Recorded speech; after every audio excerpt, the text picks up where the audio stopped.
Chapitre 13. Comment Grangousier reconnut à l'invention d'un torche-cul la merveilleuse intelligence de Gargantua.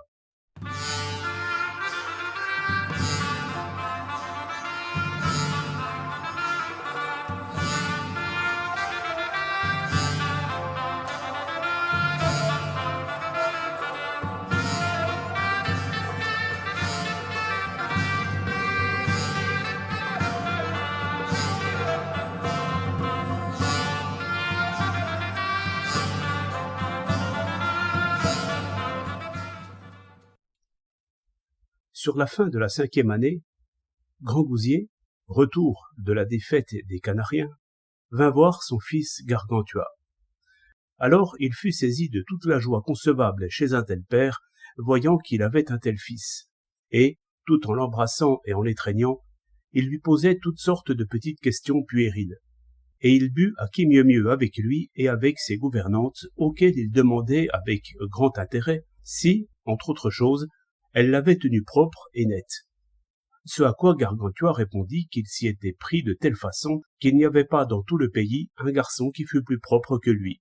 « Comment cela ?» dit Grangousier. « J'ai découvert, répondit Gargantua, à la suite de longues et minutieuses recherches, un moyen de me torcher le cul. C'est le plus seigneurial, le plus excellent et le plus efficace qu'on ait jamais vu. »« Quel est-il » dit Grangousier. « C'est ce que je vais vous raconter à présent, dit Gargantua. Une fois, je me suis torché avec le cache-nez de velours d'une demoiselle, ce que je trouvais bon, vu que sa douceur soyeuse me procura une bien grande volupté au fondement. Une autre fois avec un chaperon de la même, et le résultat fut identique. Une autre fois avec un cache-col. Une autre fois avec des cache-oreilles de satin de couleur vive. Mais les dorures d'un tas de saloperies de perlettes qui l'ornaient m'écorchèrent tout le derrière.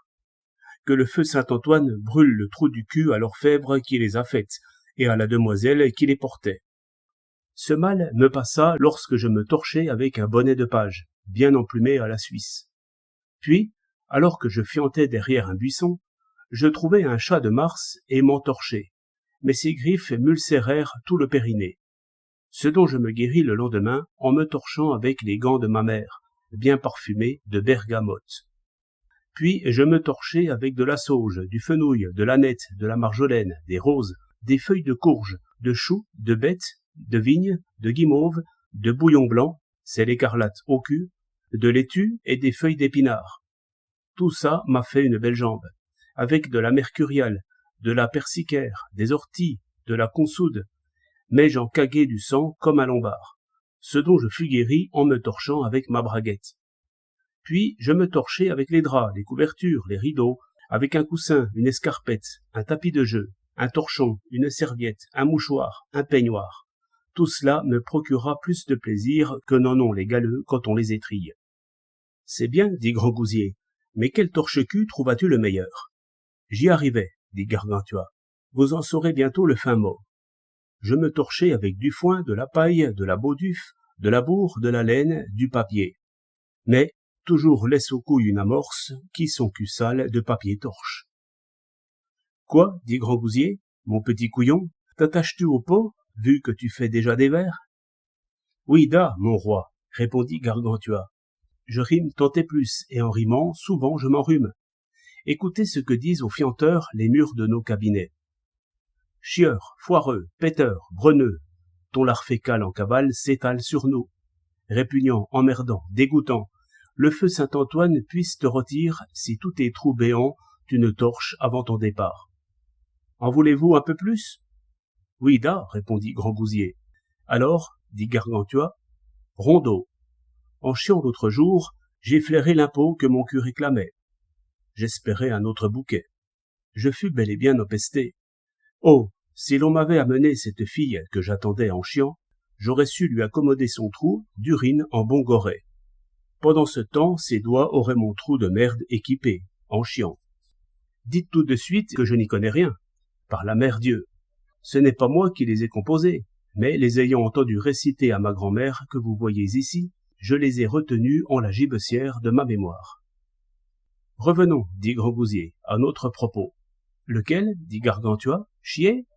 Non, dit Grangousier, mais se torcher le cul. Mais, dit Gargantua, voulez-vous payer une barrique de vin breton si je vous dame le pion à ce propos? Oui, assurément, dit Grangousier. Il n'est, dit Gargantua, pas besoin de se torcher le cul s'il n'y a pas de saleté. De saleté, il ne peut y en avoir si l'on n'a pas chié. Il nous faut donc chier avant que de nous torcher le cul. Oh, dit Grangousier, que tu es plein de bon sens, mon petit bonhomme.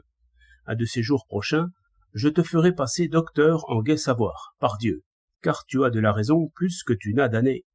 Allez, je t'en prie, poursuis ce propos torcheculatif, et par ma barbe, au lieu d'une barrique, c'est 50 feuillettes que tu auras.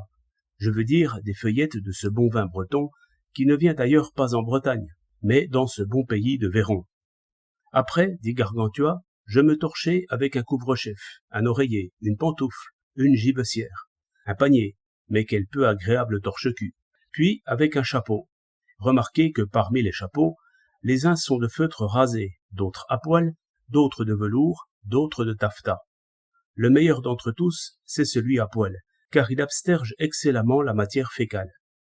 Puis je me torchai avec une poule, un coq, un poulet, la peau d'un veau, un lièvre, un pigeon, un cormoran, un sac d'avocat, une cagoule, une coiffure, une coiffe, un leurre. Mais, pour conclure, je dis et je maintiens qu'il n'y a pas de meilleur torche-cul qu'un oison bien duveteux, pourvu qu'on lui tienne la tête entre les jambes.